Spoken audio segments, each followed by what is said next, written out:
पंजाबी पठान मकामी माण्हुनि जो रोज़गार ते धाड़ो।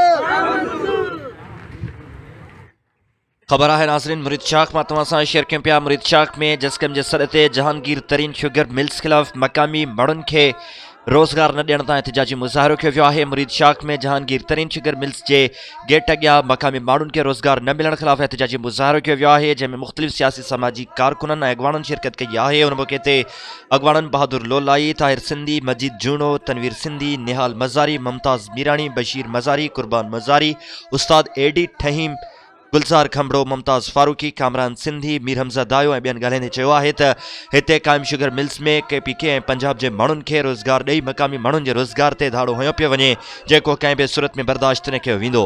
अॼु शुगर मिल्स इंतिज़ामिया खे चेताव ॾिनो वियो आहे त मिल शुरू थियण खां अॻु मकामी माण्हुनि खे रोज़गार मुहैया कयो वञे। ॿी सूरत में शुगर मिल्स माफ़िया जी हर महाज़ ते रस्ता रोक कई वेंदी। हुननि जो चवणु आहे त असीं कंहिं बि क़िस्म जी क़ुर्बानी ॾियण लाइ तयारु आहियूं, पंहिंजा हक़ कंहिं बि सूरत में छॾण लाइ तयारु न आहियूं। बहादुर लोलाई वधीक चयो त घोटकीअ जो डिप्टी कमिश्नर ऐं तालके उबावड़े जो असिस्टेंट कमिश्नर सरदारनि जी ख़ुशामद करण में पूरो आहे। ईअं महसूस थींदो आहे ॼण सरदारनि वॾेरनि जा मुंशी आहिनि। हुननि जो वधीक चवणु आहे त DC घोटकी ऐं असिस्टेंट कमिश्नर उबावड़ो समेत चूंडियल नुमाइंदनि खे बि पंहिंजे होश खां कमु वठणु घुर्जे। इंडस्ट्रियल कानून तहत हितां जे मकामी माण्हुनि खे रोज़गार ॾिनो वञे। ॿी सूरत में उन्हनि खे लिकण जी बि जाइ न मिलंदी।